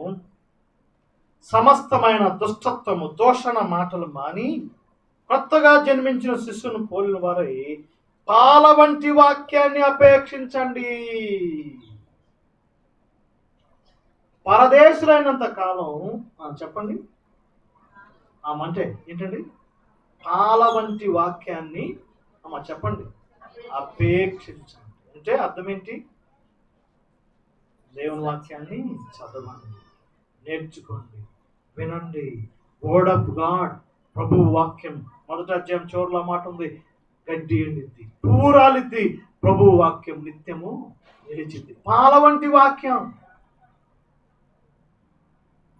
దేవుని వాక్యాన్ని చదవాలి, దేవుని వాక్యాన్ని పఠించాలి, దేవుని వాక్యాన్ని ధ్యానం చేయాలి, చదువుకోవాలి. పర్సనల్గా, కుటుంబంగా, సంఘపరంగా. విశ్వాసులు పరదేశులైనంత కాలం వాక్యాన్ని అపేక్షించాలి, వాక్యం కొరకు పరుగులు తీయాలి, వాక్యంలో ఎదగాలి. ఇదే మన యొక్క కర్తవ్యం. మా అన్న కొడుకుని హైదరాబాద్లో జాయిన్ చేశారు ఇంటర్మీడియట్. మా వదిన మా మిస్సెస్తో చెప్తుంది, లేదా పెద్దవాడు కంటే చిన్నోడు మంచిగా, వాడు చాలా శ్రద్ధ కలిగినోడు, ఇప్పటికి బైబిల్ 4 సార్లు చదివాడు. ఎన్నిసార్లు అండి? 4 సార్లు. మా మిస్సెస్ మా ఆవిడ చెప్తుంది, చూడరా అన్న 4 సార్లు చదివాడంటే నేను 2 సార్లు చదివాను మమ్మీ అంటున్నాడు. నాకు తెలుసు ఆడు చదవలేదని. కానీ ఏమంటున్నాడు అంటే అక్కడక్కడ చదివాడు. చదివేమనుకుంటున్నాడు? ఆది కాండం చదివాడు, ప్రార్థన గ్రంథం చదివాడు. చివరికి ఏమనుకుంటున్నాడు? నేను మొత్తం చదివాను అనుకో. ఎంత చెప్పినా ఏమంటున్నాడండి? ఎన్నిసార్లు చదివాను? ఉత్తమ ఆడితో వాదనతో చదివాని చెప్పమన్నా నేను. వాటి ఇంట్రెస్ట్ పాల వంటి వాక్యాన్ని అపేక్షించాలి. ఒక చిన్న పిల్లవాడు పాల కోసం తల్లిని పీడిస్తున్నాడంటే, పదే పదే పాల కొరకు తల్లిని ఇచ్చేస్తున్నాడంటే, ఒకసారి తల్లి చెప్పింది అసలు వీడు పాలతో చావగొడుతున్నాడు అంటది. కారణం ఏంటంటే వాడు యాక్టివ్గా ఉన్నాడు. ఎలా ఉన్నాడండి? యాక్టివ్ ఉన్నాడు కాబట్టే తాగుతున్నాడు. ఏమవుతుంది? శక్తి అంతా పోతుంది. మళ్ళీ అంటాడండి, మనం కూడా వాక్యం అనే పాల కొరకు తహతహలాడపోతే, వాక్యం అనే పాల కొరకు పరుగులు తీయపోతే, వాక్యం అనే పాల కొరకు పరుగులు తీస్తున్నావంటే నువ్వు ఒక హెల్దీ క్రిస్టియన్, ఒక ఆరోగ్యకరమైన క్రైస్తవుడు. నాకంతా తెలుసులే, నాకు చెప్పేదేంటి, నాకు తెలుసు, నేను చదువుకున్నాను అని అనుకుంటే, అదే తల్లి ఒకవేళ పిల్లవాడు పాలు తాగకపోతే దుఃఖమా సంతోషమా? అప్పుడు దాకేమో పాలు తాగుతాడు ఇసుక్కుంటుంది. ఇప్పుడు ఏంటండి? ఎందుకు? పక్కన సిస్టర్తో చెప్పింది వాడు పాలు తాగట్లేదు. ఎందుకు తాగట్లేదు? కడుపులో ప్రాబ్లం వచ్చింది, సమ్ ఇన్ఫెక్షన్ వచ్చింది. మనం కూడా దేవుని వాక్యం పట్ల అలాంటి తహతహ, అలాంటి శ్రద్ధ, అలాంటి అపేక్ష, అసలు పేతురు అన్నమాట అపేక్ష. ఇది లేకపోతే నీకు కూడా ఏదో రోగం వచ్చింది. ఏదో రోగం వచ్చింది కాబట్టి ఏం చేయలేకపోతున్నాం చెప్పండి? వాక్యాన్ని చదవలేకపోతున్నాం. ఏదో రోగం వచ్చింది కాబట్టి వాక్యాన్ని వినలేకపోతున్నాం. ఏదో రోగం వచ్చింది కాబట్టి వాక్యాన్ని రాసుకోలేకపోతున్నాం. ఏదో రోగం వచ్చింది కాబట్టి ఇదివరకట్లాగా వాక్యాన్ని చదువుకోలేకపోతున్నాం. ఏదో రోగం వచ్చింది కాబట్టి వాక్యం వినటానికి రావట్లేదు. పాల వంటి వాక్యాన్ని ఏం చేయండి? అపేక్ష. 3 దినాల క్రితం సహోదరుడు ఫోన్ చేశాడు. అన్న బెంగళూరు అన్న, నేను మీకు తెలిసే ఉండొచ్చు, ఒక డౌట్ అన్న బైబుల్ అన్నాడు. ఏంటి బ్రదర్ అంటే, దావీదు గారు మందసాన్ని తీసుకెళ్ళాడు కదా, ఎద్దుల బండి మీద తీసుకెళ్ళలేదా? ఒబేదేదోము ఇంటి నుంచి తీసుకెళ్ళాడు కదా, ఎన్ని కిలోమీటర్లు ఉంటుందని అన్నాడు. నాకు మైండ్ పోయింది. ఆ డౌట్ ఏంటి? సుమారుగా నేను అన్నాను, బ్రదర్ గూగుల్ మ్యాప్ నుండి చెప్పేవాడు నేను. ఇప్పుడు గూగుల్ మ్యాప్లు మన దగ్గర ఏం లేవు, ఒకవేళ ఇంటర్నెట్ దొరికిద్ది అని చూసుకోండి అని అతన్ని నేను నిరాశపరచలేదు. అతను మాత్రం క్షుణ్ణంగా చదువుతున్నాడు. ఏదైనా ఏం చేస్తున్నాడు చెప్పండి అని. ఎప్పుడు డౌట్ వస్తే నీకు చేస్తానన్నా అన్నాడు. నీకు ఏం డౌట్ వచ్చిందో అది లేదు, కానీ ఆ ప్రశ్న ఏంటండి, సుమారు ఎన్ని కిలోమీటర్లు ఉంటుంది గిద్యోని ఇంటికి, ఒబేదేదోము ఇంటికి, దావీదు మందసాన్ని? ఇంకొకసారి ఒక అంకుల్ గారు అడిగాడు, అబ్రహాము ఊరు అనే దేశం నుంచి వచ్చాడు కదా బాబు, అక్కడ బాగా ధనవంతుడు అంట కదా, పెద్ద ఇల్లు ఉందంట కదా, ఎన్ని గదులు ఉంటాయండి అని అంటాడు. ఎన్ని గదులు ఉంటాయా? ఇట్లాంటి వాటి కోసం కాదు చదివేది. అక్కడున్నమాట దుష్టత్వం పోవాలంటే, కపటం పోవాలంటే, వేషధారణ పోవాలంటే, దూషణ మాటలు పోవాలంటే ఈ మాటలు చదవాలి. దేవుని వాక్యంతో నింపబడే కొద్దీ మనలో ఏం కలిగిద్దండి? మార్పు కలిగిద్ది. ఏం కలిగిద్ది? మార్పు కలిగిద్ది. ఎన్నో సాక్ష్యాలు నేను చెప్పగలను. జాన్ వెస్లీ గారు, ఈయన కాదు, రాజమండ్రి జాన్ వెస్లీ గారు 18వ శతాబ్దం జీవించారు. ఆయన 8 years ఆ టైంలో కూడా బాధపడేవాడు. ఇదివరకట్లాగా నేను బైబిల్ చదవలేకపోతున్నానే అని బాధపడేవాడు. ఆయన వయసు భయపడింది, కానీ ఆయన కోరిక ఏంటమ్మా? ఏం చేయాలి? నేను పెరిగిన మా నేటివ్ ప్లేస్లో 30-40 years క్రితం చాలామంది చదువులేని వారు యేసుప్రభు నమ్ముకున్నాక బైబిల్ చదవటం వరకే నేర్చుకున్నారు. తెలుసా మీకు? దేవుని వాక్యం చదవటం, రాసుకోవటం, వినటం, కంఠస్థం చేయటం, జ్ఞాపకం చేసుకోవడం. ఏదో ఒక రకంగా మనం ఏం చేయాలండి? పాలను అపేక్షించాలి. పాలే కాదు, అన్నం అనే మాట రాయబడింది. మొదటి కొరింథీ పత్రిక 3వ అధ్యాయం మొదటి 2 వచనాలు. పాలే కాదు, ఏం చెప్పండి? అన్నం. ఎప్పుడు పాలేనా? ఏం చెప్పండి? పాలు కాదు, ఏంటి తర్వాత? మావాడు 5 సంవత్సరాలు ఇచ్చినా పాలే తాగుతున్నాడంటే అది కూడా బ్యాడ్ న్యూస్ కదా. అప్పుడేమో పాలు తాగుతున్నాడని సంతోషంగా చెప్పింది, ఇప్పుడు ఇంకా తాగుతున్నాడంటే అర్థం ఏంటి? ఏదో సమస్య. పాల వంటి వాక్యాన్ని ఏం చేయాలండి? అపేక్షించాలి. 4 మాటలు చెప్పాను. పరదేశులైనంత కాలం పరిశుద్ధులై ఉండండి. పరదేశులైనంత కాలం ప్రార్థించండి. పరదేశులైనంత కాలం ప్రేమించండి. పరదేశులైనంత కాలం పాల వంటి వాక్యాన్ని ఏం చేయండి? అపేక్షించండి. అపేక్షించాలి. చాలా డేంజర్. ఇప్పుడు ఎక్కువ కల్తీ మార్కెట్ ఏంటంటే పాలదే, పాల బిజినెస్. హైదరాబాద్లో ఉంటారు. మేము అసలు మాకు ఇప్పుడే పాలు తీసుకొచ్చి మాకు ఇస్తాడండి, మా కళ్ళ ముందే ఇస్తాడండి, అందుకే లీటర్ 80 రూపాయలు అని అంటారు. కానీ ఏదో కలుపుతాడు, అట్లానే చేస్తారు. మన ముందే పిండినట్టు ఉంటారు, కానీ ఏదో ఒకటి కొద్దిగా గొప్ప ఏం చేస్తారు చెప్పండి? కల్తీ పాలు తాగితే ఏమైంది? వస్తుంది కదా. కల్తీ వాక్యం వింటే కూడా ఏమైంది చెప్పండి? కల్తీ పాలు తాగితే కడుపు చెడిపోయింది, కల్తీ వాక్యం వింటే మైండ్ చెడిపోయింది. యూట్యూబ్ తీయండి, రకరకాల డిబేట్లు వస్తున్నాయి, అవి వస్తున్నాయి, సవాళ్ళు వస్తున్నాయి. వాటి జోలికి పోయామంటే స్లోగా ఏమవుతామండి?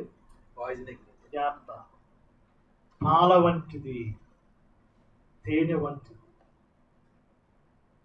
రొట్టె వంటిది, బలమైన ఆహారం వంటిది. పాలను ఏం చేయండి? అపేక్షించండి. చదవాలి. Reading and reading. 5వదిగా మనం చూద్దాం. చూడండి, 9వ వచనం చదువుతున్నాను. అయితే మీరు చీకట్లో నుండి వెలుగులోనికి, తన ఆశ్చర్యకరమైన వెలుగులోనికి మిమ్మల్ని పిలవటానికి ఆయన మిమ్మల్ని పిలిచాడు. గుణాతిశయములను ప్రచురము చేయాలి. పరదేశులైనంత కాలం చెప్పండి. ఏమాట? మీరే చెప్పాలి. అది అన్ని ఏమేమి చెప్తున్నాను? ఏ మాట మీద చెప్తున్నాను? మీద అర్థమవుతుందా? స్టైల్ ఈజీగా ఉంది కదా. ఏం చేయాలి చెప్పండి? ప్రచురం చేయాలి. ప్రభు గుణాతిశయాలు.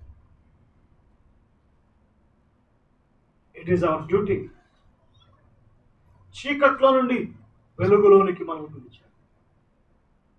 యేసు ప్రభు నమ్ముకోక ముందు ఎలాంటి చీకటి జీవితం జీవించామో, నమ్ముకున్నాక ఎట్లయిందో సాక్ష్యం చాలంతే. ఒక సాక్ష్యం, అసలు బిఫోర్ ఆఫ్టర్ అంతే. ఆయన గుణాతిశయాలు, ఆయన ప్రేమ, ఆయన కృప, ఆయన కరుణ, ఆయన ఔన్నత్యం, ఆయన గొప్పతనం వివరించడమే ప్రచురం చేయటం. 4 రోడ్ల మధ్య నిలబడి పబ్లిక్గా మైక్లో మనం చెప్పలేకపోవచ్చు, కానీ త్రూ డీడ్స్, కార్యాల ద్వారా, వాటి ద్వారా ఆయన గుణాతిశయాలను ఏం చేయాలండి? మాటల ద్వారా ఏం చేయాలి? ప్రచురం చేయాలి. ఒంగోలులో ఒక bank manager, retired bank manager, ఆయన ఒక సంఘం నడిపిస్తున్నాడు. ఆయన కుటుంబం అంతా కరోనా వచ్చింది. ఆయనకి లెవెల్ చాలా ఎక్కువ అయిపోయింది, సీరియస్గా. ఆయనకి సిమ్టమ్స్ బయటికి లేవు, కానీ సీరియస్గా ఉంది ఆయన పరిస్థితి. ఆయన హ్యాపీగా ఉన్నాడు. డాక్టర్స్ ఏమో బిత్తరపోతున్నారు, ఏంట్రా బాబు ఈయన సీరియస్గా ఉంటే ఆయన హ్యాపీగా ఉన్నాడు ఏంటి అని అంటే, ఆయన సార్ నేను పోయినా ఏం కాదు సార్ అంటున్నాడు. డాక్టర్లు ఏమంటున్నారు? పోవటం ఏంటో, నీకు చాలా సీరియస్గా ఉంది ఏంటి అంటే, సార్ నాకు పోయినా నాకేం బాధ లేదండి, నేను పోతే ఎక్కడ వెళ్తాను? పరలోకం వెళ్తానని యేసు ప్రభు సువార్త చెప్పాడు. ఎవరికి? డాక్టర్. 3 రోజుల తర్వాత ఆ డాక్టర్ తల్లిదండ్రులు ఇద్దరికి ఆయన అన్నాడంట, అసలు నీలాగా ఇంత ధైర్యంగా ఉంటే అసలు కోవిడ్కి మెడిసిన్ అక్కర్లేదన్నాడు. ఓ పని చేస్తాను, మా తల్లిదండ్రులు ఇద్దరికి కరోనా వచ్చింది, పక్కన నీ వార్డులోనే వేస్తానని చెప్పి వాళ్ళని కూడా ఆయన పక్కన వార్డులో ఎత్తి వాళ్ళకు కూడా స్వార్థ చెప్పాను. బ్రదర్ 9 రోజులు స్వార్థ చెప్పాం బ్రదర్ అన్నాడు. ఎక్కడండి? హాస్పిటల్లో. ఏంటి బ్రదర్? ఆయన గుణాతిశయాలు ఏం చేయటం? ప్రచురం చెప్పగలరు. చాలా మంది సేవకులు చివరి రోజుల్లో, చివరి గడియల్లో ప్రచారం, సువార్త చెప్పారు హాస్పిటల్లో. తెలుసా మీకు?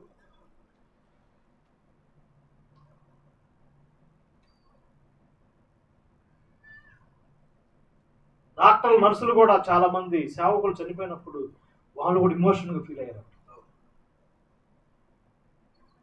వాళ్ళ మాటలు, వాళ్ళ ధైర్యపు మాటలు వాళ్ళు ప్రచురణ చేయటం, గుణాతిశయాలను ఏం చేయాలండి? ప్రచురణ చేయాలి. ఎప్పటి వరకు? పరదేశులై ఉన్నంత కాలం ఆయన గుణాతిశయములను ప్రచురణ చేయాలి. గ్యాప్లో మేము అన్న అది బీచ్కి తీసుకెళ్ళాడు. మేము చదువుకున్న అక్కడే కాబట్టి ఆయన ఏమో 83 బ్యాచ్. సార్ కాలేజీ కూడా చూద్దామని చెప్పి, నాకేం కాలేజీకి వెళ్ళాలంటే బాధ. ఎందుకంటే అంత బాగా చదువుకుంటే నేను బాగా వెళ్ళేవాడిని కదా, బాధ ఉంటుంది నాకు. ఎందుకంటే మంచి బ్రైట్ స్టూడెంట్. కానీ దేవుడే నన్ను సేవకుల కోసం తీసుకొచ్చాడు.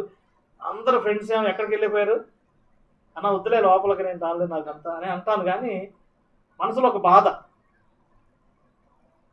ఆ బీచ్కి వెళ్ళినప్పుడు అక్కడ చేపలు అప్పుడే దిగుతున్నాయి, లేదు పాట పాడుతున్నారు, కానీ అసలు అందుకోలేకపోతున్నాం. అందరూ 200 అంటున్నాడు, ఇది అంటున్నాడు, ఏం అర్థం కావట్లేదు. అక్కడ అంతా బిజీగా ఉన్నారు. అసలు చూద్దామని చూస్తుంటే అసలు అందుపట్టట్లేదు. పెడుతున్నారు, డబ్బులు పెడుతున్నారు, తీరుతున్నారు, అసలు ఏం చెప్తున్నారు కూడా తెలియట్లేదు. రకరకాల చేపలు. ఆయన అడిగాం, బ్రదర్ మీరు చర్చికి వెళ్తారా అడిగాం. ఆయన అక్కడ మేము వెళ్ళమండి అన్నాడు. సరే ఇక ఆయన కొద్దిగా ఏదో చెప్తున్నాడు. అక్కడ కొన్ని బోట్లు ఉంటాయి. ఒక బోటు మీద యెహోవా నా కాపరి అని ఉంది బోటు మీద. ఇంకొకటి ఏమో జీసస్ పేరు మీద ఉంది. అమ్మయ్య పర్లేదులే. ఈ బోట్లో కూడా కొన్ని ఏమున్నాయి, ఇక్కడ మొత్తానికి ఎవరున్నారు? విశ్వాసులు ఉన్నారు. పర్లేదులే, వీళ్ళకి అందుతుంది సువార్త అనుకున్నాను కదా. ఏదో ఒక రకంగా ఏం చేయటం అండి? సువార్తను ప్రచురించు. ఆయన కారు మీద ఉంటుంది వెనక. యేసు ప్రభుని నమ్మకపోతే నేరుగా నరకానికి వెళ్ళిపోతాం, డైరెక్ట్గా పెట్టేశాడు. అది కూడా ఒక ప్రచారం. పరదేశులైనంత కాలం ఏం చేయాలండి? ఆయన గుణాతిశయములను ఎవరికి చేయాలి? ఎవరైతే యేసు రక్తంలో కడగబడ్డారు, కుమారులు కుమార్తెలుగా తీర్చబడ్డారు, మనం ఏం చేయాలి బ్రదర్? ప్రచారము చేయాలి. ఆరోదిగా పేతురు రాసిన మొదటి పత్రిక 4వ అధ్యాయం 10-11 వచనాల్లో దేవుడు నానా విధమైన కృపావరాలు ఇచ్చాడు. కాబట్టి ఇవి దేవుడిచ్చిన కృపావరాలను గుర్తెరిగి ఒకరికొకడు పరిచారము ఉపచారం అనే మాట ఉంది, కానీ యాక్చువల్గా పరిచారము చేయండి. మినిస్ట్రీ, సర్వీస్ చేయండి. దేవుడు నీకు ఏ వరం ఇచ్చాడో ఆ వరాన్ని దేవుని కొరకు ఉపయోగించండి. ఎప్పటి వరకు ఇది? ఎప్పటి వరకు? పరదేశులైనంత కాలం.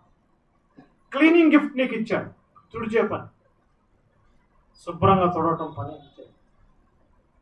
తలుపులేయటం, తీయటం, ఇది కూడా ఒక మినిస్ట్రీ. డోర్స్ ఓపెన్ చేయటం, రోగంతో ఉన్న వారిని దర్శించటం, సిక్ పీపుల్ విజిట్ చేయటం, సండే స్కూల్ మినిస్ట్రీ చేయటం, పిల్లల్ని ప్రోత్సహించటం, డిఫరెంట్ టాలెంట్స్. ప్రతి విశ్వాసికి ఏదో ఒక గిఫ్ట్ ఇచ్చాడు, ఏదో ఒక వరం ఇచ్చాడు, ఏదో ఒకటి ఇచ్చాడు. ఇచ్చాడేమో లేదా? కుకింగ్లో నువ్వు స్పెషలిస్ట్ కావచ్చేమో. నీ కుకింగ్ ద్వారా దేవుడిని ఏం చేయొచ్చండి? మహిమపరచు. చాలా సాక్ష్యాలు అంటున్నాడు. ఆ సిస్టర్ గడ్డి పెట్టినా హ్యాపీగా ఉంటుందండి. నిజంగా చెప్పాడు. గడ్డి ఇచ్చినా కూడా అమృతం చేసిద్దంట. నా పేరు అమృతం. అంత బాగా చేసింది కదా. కుకింగ్ ద్వారా దేవుడిని ఏం చేసింది? మహిమపరచు. ఇన్వైటింగ్, ఆహ్వానించటం, ట్రాన్స్పోర్టింగ్, వాళ్ళని తీసుకెళ్ళటం, అటు తీసుకెళ్ళటం, ఇటు తీసుకెళ్ళటం, ఏదో ఒకటి ఏం చేయాలండి? ఒకరికొకడు పరిచారం, ఉపచారం చేయాలి. ఒకడు దేవోక్తులు బోధించినట్లా అది దేవుడిచ్చాడని చేయాలి. ఒక గిఫ్ట్ ఇస్తాడు, ఒక టీచింగ్, ఒక మినిస్ట్రీ, ఒక గాస్పెల్, ఏదైనా సరే ఏదో ఒక పని పరదేశులైనంతకాలం ఏం చేయాలండి? ఆయన కొరకు చెప్పండి, పరిచర్య చేయాలి, పని చేయాలి. ఎన్నో సాక్ష్యాలు మనం చూడవచ్చు. అక్కడ నేను చెప్పే వాక్యం చెప్పే సంఘంలో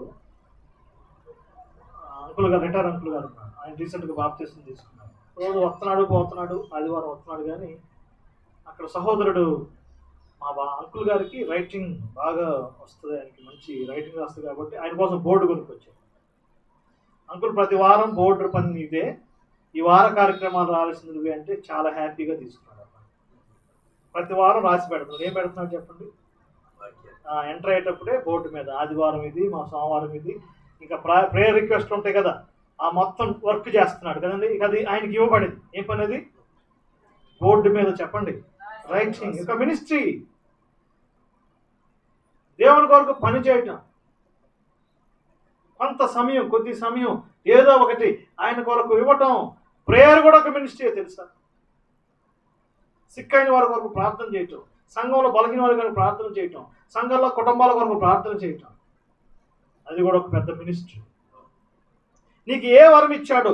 కృపావరం ఇచ్చాడు. ఆ మాట చూడండి, ఒక్కొక్కరికనే మాట. దేవుడు నానా విధమైన కృపావరం విషయమై గృహ నిర్వాహకులుండకి ఒక్కొక్కడు అంటే ఎవరు? ప్రతి ఒక్కడికి ఏమున్నాయి? వరాలు. సార్ ట్రైన్లో వెళ్తుంటే ఒక అడ్వర్టైజ్మెంట్ అన్నమాట. 9 వరాలు కలిగిన ఆయన మీ పట్టణానికి వస్తున్నాడు. ఆయన హ్యారీ గోమ్స్ అని ఉన్నాడు. ఆయన మీద ఎన్ని వరాలు అంటండి? 9 వరాలు కలిగిన ఆయన మీ పట్టణానికి వస్తున్నాడు, మీ మధ్య ఉంటాడని చెప్తున్నారు. ఎన్ని వరాలు అంట? 9. ఎందుకు? ఒకటి ఇచ్చాడు చాలు. ఆ ఒకటిని ఏం చేయాలి చెప్పండి? ఏం చేయాలి? ఆయన కొరకు ఉపయోగించాలి. 10 వరాలు ఇచ్చినవాడు, 10 తలాంతులు ఇచ్చినాడు, 10ని వర్క్ చేసినాడు. 5 తలాంతులు ఇచ్చినాడు, 5కి వర్క్ చేశాడు. మరి 1 ఇచ్చినాడు, ఏమి ఖర్చు చేయలేదు. డియర్ సిస్టర్, డియర్ బ్రదర్, నీకేం వరం ఉందో నాకు తెలియదు. పరదేశంత కాలం ఏం చేయండి? పరిచారము. లాస్ట్ మంత్ పేతురు రాసిన మొదటి పత్రిక 1వ అధ్యాయం 7వ వచనం, నశించిపోవు సువర్ణం అగ్ని పరీక్ష వలన శుద్ధపరచబడుచున్నది కనుక దానికంటే అమూల్యమైన మీ విశ్వాసం ఈ శోధన చేత పరీక్షకు నిలిచినదై ఆయన ప్రత్యక్షమైనప్పుడు మీకేం కలిగింది? మెప్పు కలిగింది. 13వ వచనం, మీ మనసు నడుము కట్టుకుని నిబ్బరమైన బుద్ధి కలవారే యేసుక్రీస్తు ప్రత్యక్షమైన.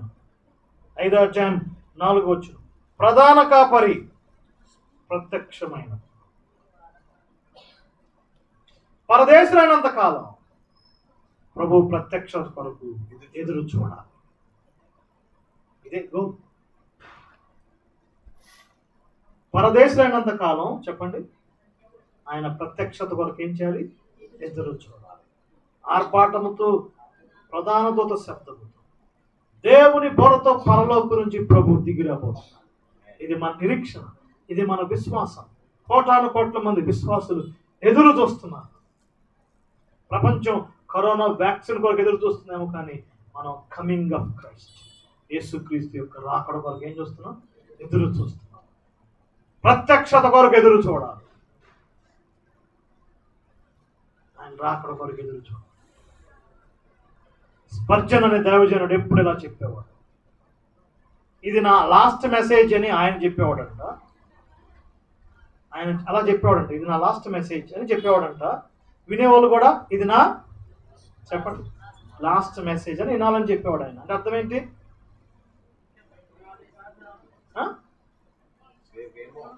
రేపేమో కాదు, ప్రభు ఇప్పుడే వస్తాడు. అది రేపేమో సంగతి, రేపు సంగతి కాదు, ఇప్పుడే వస్తాడు అన్నట్టుగా this is my last message అని ఆయన చెప్పాలంట. ఈయనెవరు అట్ట వినాలంటండి? ఇది నా లాస్ట్ మెసేజ్. ఒకటి మాత్రం వాస్తవం, ప్రపంచ పరిస్థితులు వేగంగా మారిపోయి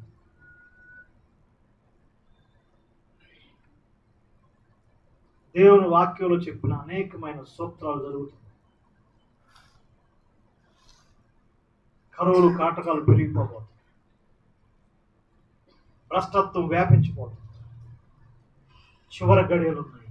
ఎనీ మూమెంట్ ఆయన సంఘాన్ని తీసుకెళ్ళడానికి ఏం కాబోతున్నాడు?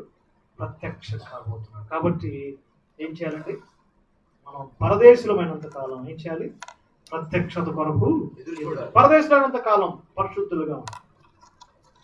పరదేశులైనంత కాలం ప్రార్థించండి. పరదేశులైనంత కాలం ప్రేమించండి. పరదేశులైనంత కాలం ఆల వంటి వాక్యాన్ని అపేక్షించండి. పరదేశులైనంత కాలం ప్రచారం చేయండి.